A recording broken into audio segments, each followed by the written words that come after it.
rise above.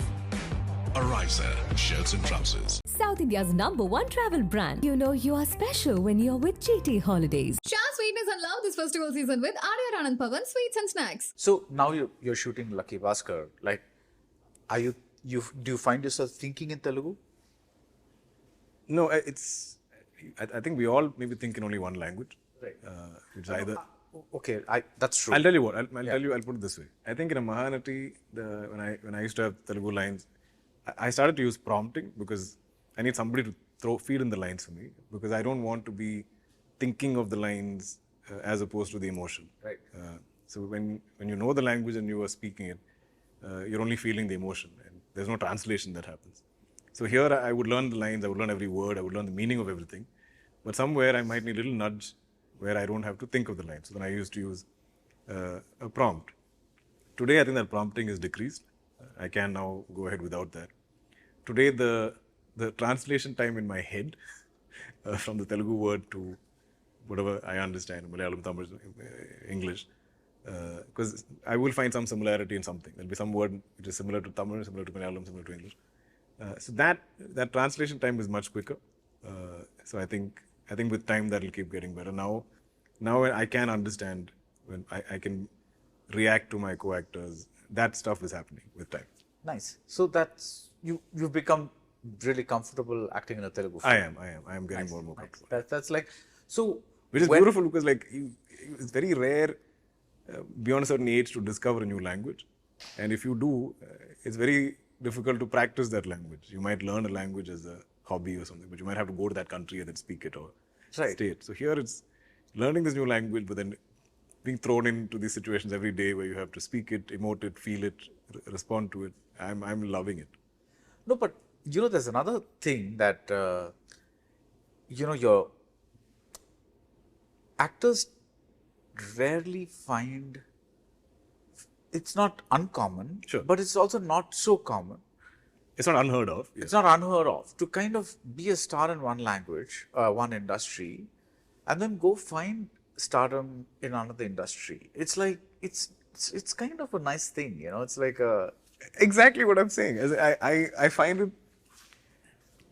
I mean, sometimes I understand the complaints. I understand when a Malayalam audiences don't like the delays, or a Tamil audience sometimes are like, you need to do more films here.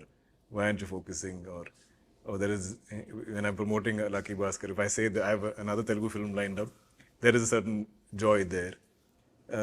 But my personal journey from inside outwards, it's the most beautiful thing for any actor, I think. Also, I'm such a sucker for like culture and experiences and language and people and culture and whatever, like all of this stuff, food, attire. That for me every day seems like a different experience. It's like I was speaking Tamil, like vintage 1950s Tamil, saying Neer and Irkirir and all this stuff for Kanta, and then suddenly next day I am promoting in Telugu and trying to form sentences today with the little broken Telugu that I know and understand, and I find that utterly beautiful. Yeah, but you know why? Because the thing is, when one industry thinks they own you, Yeah. and then you go and become a star somewhere else, they're like, no, come back. That happens. So now the peace I've made with my head is that wherever I go, if I only do great work and great cinema comes out of it, then it is time well spent away from my mother industry. If I'm away from Malayalam and doing a Telugu film, and if it's worth that time away, I'll be forgiven.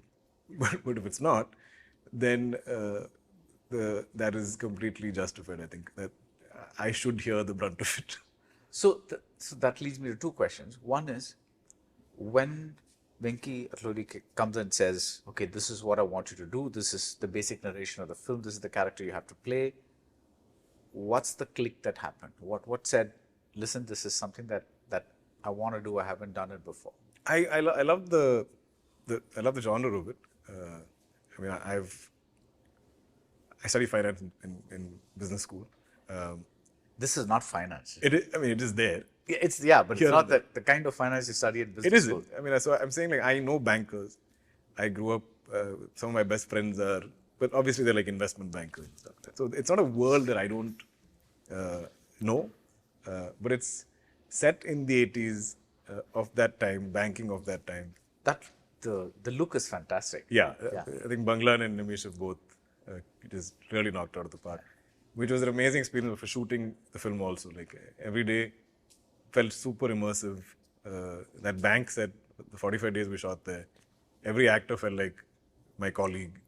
We're all bank employees. We all had roles to play. We all had all my co-actors in the bank. We literally had tasks to do each day in our workspace and stuff. So I found that so believable. But beyond that, I felt like the film is very relatable to a majority of us Indians. I feel like either we all have been Baskhar at some point, or know somebody who's Baskhar, or even today, someone who's going through life as Baskhar, where every month his cash flow is negative. Like he's got a fixed paycheck. He's trying for some side hustle, but like his obligations as the only earning member of his family, and living in a large sort of joint family with his father, his siblings, his wife and kid. All of that made me really connect to him. Like I'm like, I feel for this guy. Like I understand what his struggle is, and he's sincere and genuine, trying to do what he is trying to do. So I was like, Venki, if we can make this film the way you're narrating it, and by the time the film is over, if a percentage of the audience feels they are Baskhar, then I think that'll be like our big accomplishment for the film. And I think that's what we've strived for. I'm hoping that's what we get. So for me, instantly, that's what I liked about it.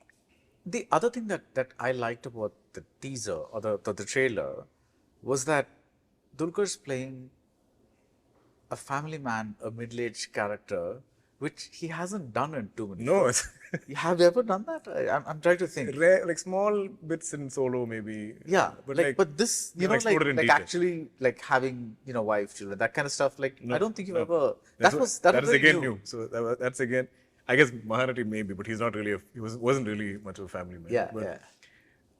I feel like today I'm in a place where I really get it, and I feel like Get what? What that whole family situation, being a father, being a husband, I feel like I connect to that more in terms of age now. Right. So that was very exciting for me to play. Yeah. And like day one, I walked into set. Banglan had done this house. It felt so lived in. Like the house had all these stories to tell and history. And Meenakshi came dressed as Sumati, and Ritvik. Ritvik is there in jailer. He came dressed as my son Karthik, and Banerjee sir was playing my father, and these two actors were playing my siblings, who were lovely. And we shot these montages to begin with, just as a family eating together, or basic living life in that house. And I was like, this is the magic of cinema, where I get to now live this life. And it felt like that. It felt like that life. Same thing with the bank. Right. Have you ever talked to Pranav Mohanlal about what's it like to be in this weird situation where you have such accomplished dads that like whatever you do is being seen as a bit of a comparison? So most of my most fond interactions and memories of Pranav and me was when I was still in school. He's much younger than me. I think till about the 9th or 10th grade. And I've always liked kids. So I used to go play with him and his cousins. They're all like similar in age, and whether it's video games or whatever. We used to hang a lot. But after which I went to college, and later on he grew up, he went to college. So we've never really sat down and had this discussion. But there's a lot of joy when he has a good film, or like a release of his film happens. And I'm very close to his mom, to Suchi auntie, and she's always like, she's like, I won't ask anyone else because he's not on social media. So she'll be like, hey, can you just share that? So of course, yeah, I'll do it. But we've never sat down and had grown-up men conversations. Right. Surprisingly. But I guess also like our lives are quite different. He's very outdoorsy, and Yeah, he always seems to be trekking. which is great. I mean, Yeah. I love that he's living life on his own terms. It's great. Yeah, and that brings me back to you. Something you said about your dad once, which is like he's got a one-track mind, and he just keeps thinking about cinema all the time. So even when he's sitting at home and watching, he's like, that's my character, I should do this or something. Like his mind is constantly working, and Right. I love that about him. Right? Yeah, but you're not that. I'm not doing that many films, I guess, where every 2 weeks or every 1 month I have to find a new character. But I guess I'm also a little bit of this generation where I like to disconnect Right. a little bit, because that time for me at home is very precious. The time I have with my parents, and now I have to juggle 3 cities. My folks live in Kochi. My wife and daughter and me moved to Chennai for her schooling, like pretty much what my parents did when I was in school. So the little time that I'm there, I usually don't like to think or talk work. I try to just be very present in that moment. Invariably, we do discuss films or Right. what I've done or whatever. That happens very organically, but my mind's not, I try to disconnect. I am an overthinking, obsessive. It's I think there. we did that in the last interview. Yeah, so so let's it's not. there even when it comes to films. Yeah. But I try my best to disconnect. There's a line where Amitabh says, critiquing is a must for society. What's your take on that? I agree, absolutely. Right. In some way, it'll like I would be lying if I said I wasn't affected, that I wasn't hurt by it or whatever. But that's, I think, because you tend to take it personally, and sometimes attacks are personal.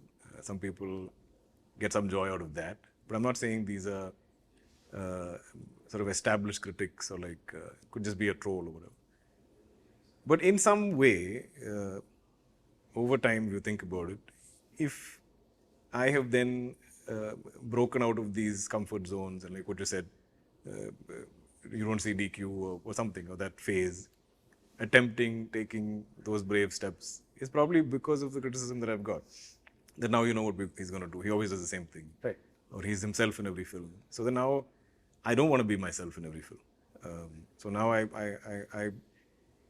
think so much of my career was first trying to establish my own personality away from Dad. Then I feel like that personality became too strong. So it just DQ became a thing, like a brand or whatever. So now I think I'm in that phase where I want to break out of it. But all of this wouldn't happen if I wasn't being criticized or critiqued. So I think it's absolutely true. Absolutely. So, how do you take the criticism of a film like King of Kotha, which is quite severe? Like, Yeah, you know, yeah. That was like, it was just pretty much it Everywhere. everywhere. Yeah, yeah. See, we spent a lot of time on that film. Right. We spent very genuine, sincere effort on the film. But obviously, for a film to work, a lot of things have to come together. And I will take full blame for it because I headlined the film, I produced the film. So if any department did not do as expected or whatever, I guess it's still, I think, I'm the one putting this together. So it was difficult for all of us on the film when that criticism, that wave, that sort of storm. But I also then understood that like I was also kind of having a good run for a long time, and there is I think and it doesn't have to be me becoming some star. I think just being in the same sort of team as my dad, because I'm being his son. But so much of this is like sport. So you root for one actor, and then that's the same team that's trying to bring down the other. It's not personal. Yeah. If any of these people hating on me, I feel like if we met and hung out less, they might even like me. Like I'm cool, I'm fun. So then it takes some time to kind of understand that. But what happened was I didn't have other films lined up immediately. I didn't have stuff to kind of come out of that and at least distract myself or my mind in terms of a release or something. Because I think so much of our joys and happiness and also sadness comes from the fate of our films. Yeah. So that was, and then I had Lucky Baskhar lined up, I had Kanta lined up, but both were taking time to start, and those delays were not. And your health issues and That I think started off 6 months into Baskhar. But I feel all of that is like, makes you want to come fight more or like try harder. And I'm like, I'll take full blame, but I'm going to now try even harder and try and make sure it's even better in whatever form that I can. There's this thing that you said once that, like, I don't want to get monotonous. I don't want to be like people to say that, oh, he's in a safe zone. So do movies like Lucky Baskhar, one way they attract you is also because of they allow you to be this other person. Because you mentioned Kannum Kollam Kurera, that's very much you. Yeah. But in a different thing, but that's kind of your Urban, zone. Right. So that kind of stuff. Whereas this is, like moving away.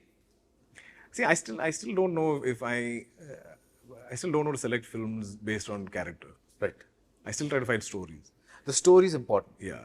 The overall and story. This is all a bonus. I feel like this Bhaskar's character and his family, and I feel like that is another draw. But there's so much to that story which really attracted me. So even though sometimes I am trying to fight certain images and all this stuff, I can still be swayed by story. Right. So there were times when I was like, I won't do any more love stories, or I won't do any more period films. But sometimes the scripts and the stories are so good. I'm like, now I'm being really petty to be like, how can I not do a great film? Because in my head I've decided no more of this, because then people will put me in that box, or either I'm some NRI kid for a while, now I'm like vintage for a while. There's always these phases in my career, or romantic hero for a while. But now I'm just like, maybe I should just enjoy the process, not think so much. But as long as it's great storytelling, I'll happily do it. When you're saying this, I'm strangely reminded of Dev Anand. Okay. He pretty much played a happy-go-lucky romantic hero for the majority of his career. I'm generalizing a bit. Of course, there are these movies on and off and all that. And people liked him for that. They didn't say, why is he in that box? Why is he not doing action? Why is he like in a safe zone or anything like that? Yeah. Do you think social media has done a lot to kind of make people think about things like that? It's good and bad, I guess. I don't know. Like nobody knows anything. Okay. Yeah. None of us know anything. It's a theory. I'm like, what is your theory? I like it when actors surprise me. I like it when directors surprise me. I like it when I cannot predict what they're going to do next. Right. And which is when you get these great receptions or like great reactions from the audience. Like if this trailer really took off yesterday, is because somewhere I think I surprised the audience in some way. Yeah. And that is important. I think if you, and it was important for my third film in Telugu not to be, again, somewhat of a love story. Yeah. Because I feel like the first two had so much of that. And I think when this came, in some way or the other, maybe in my head I was trying to surprise this audience, but it looks like everybody's surprised by it. But there's only so much thinking and planning you can do, I think. Yeah. I think beyond that, you have to go with the flow.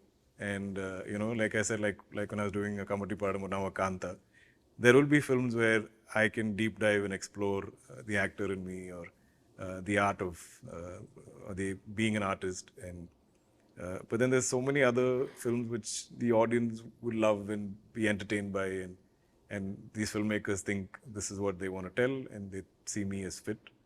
I don't think I should be fighting all that, and this unboxing myself maybe will happen towards the end of my career or life or something. By then I would have hopefully ticked all the boxes. Right.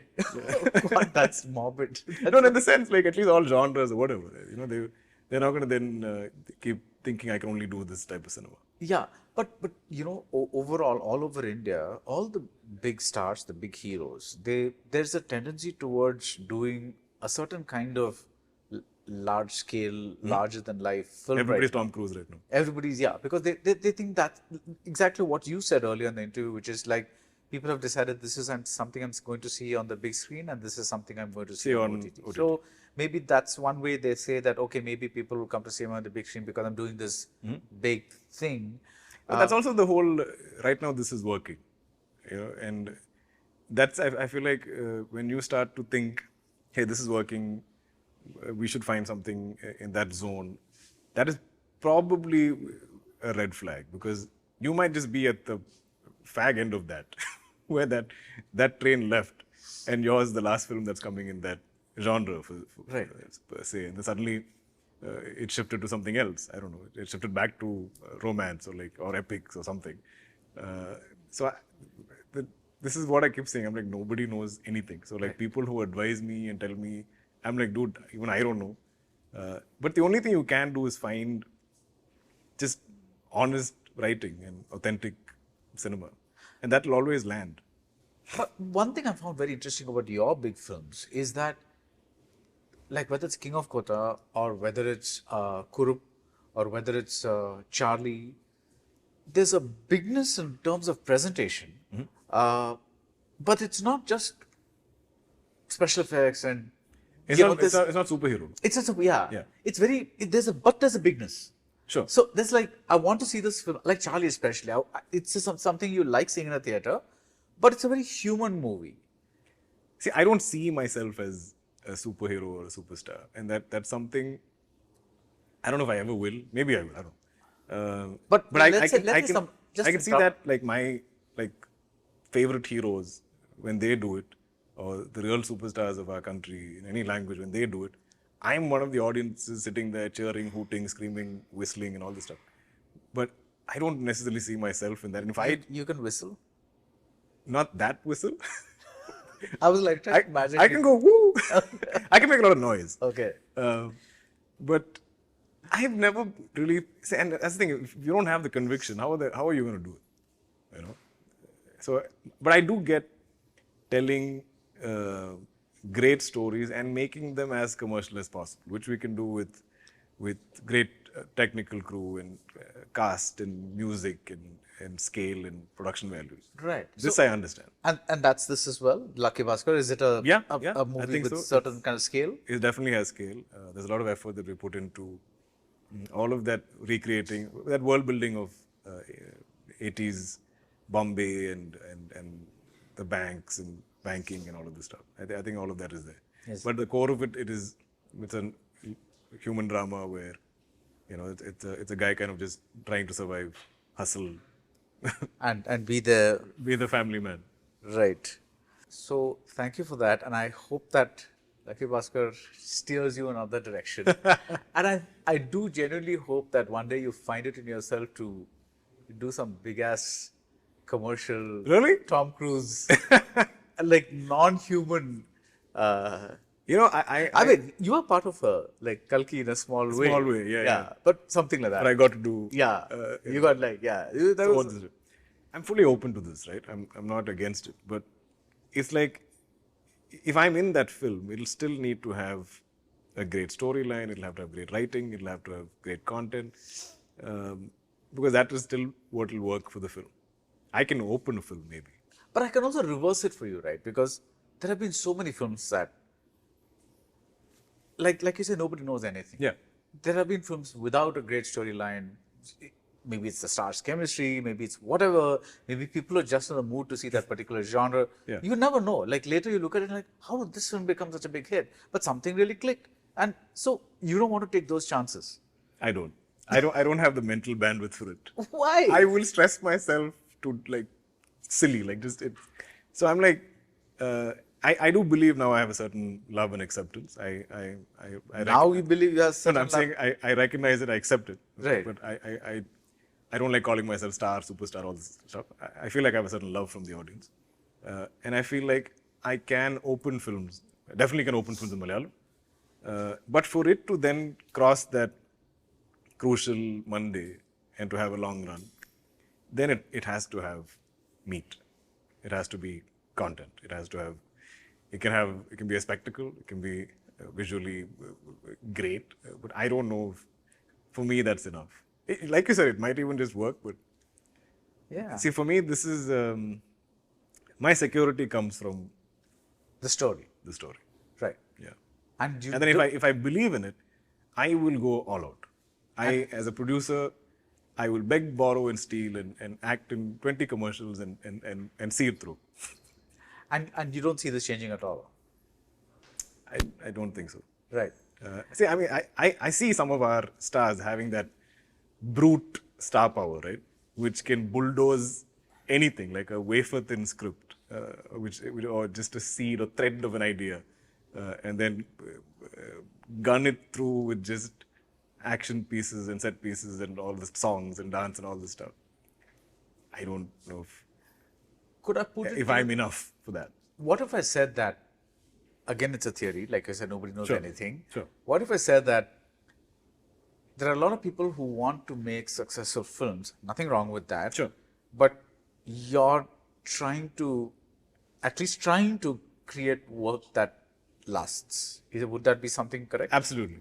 I think it'll outlive me, and I'm very proud of my filmography for that. I think over the years, and that's something I just am not able to compromise on. Like I'll never do a remake. I don't want to take the easy way out, right? Like I've been offered big money to do some remake show, series, something. I'm like, no, give me something original. Let's take that risk. Let's shoot blind and in full faith and good faith and hope and pray that it'll work. And I get that, and for that I'm willing to give blood, sweat, and tears. But you still, now you've gotten past the solo phase where you're going to pour your heart out on social media. That It's pointless. I feel like, you know what? It comes to bite me in the wrong times. Like they will quote our last interview from Chup, which is 2022. Now, in the middle of the year now, like as though I said it after KOK or something. And I'm like, but I've not even met a member of the media or anything. I've not stepped out, no interviews, nothing. So now I'm just like, this mystery of not knowing what I'm going to do next. I think with emotions also I should do the same thing. Mystery is good. mystery is good. Mystery is good. Man of mystery. Yeah. Stay that way. Thank you. Thank you, sir. Pleasure as always. Rise above. Ariza Shirts and Trousers. South India's #1 travel brand. You know you are special when you're with GT Holidays. Share sweetness and love this festival season with Arya Anand Pavan Sweets and Snacks.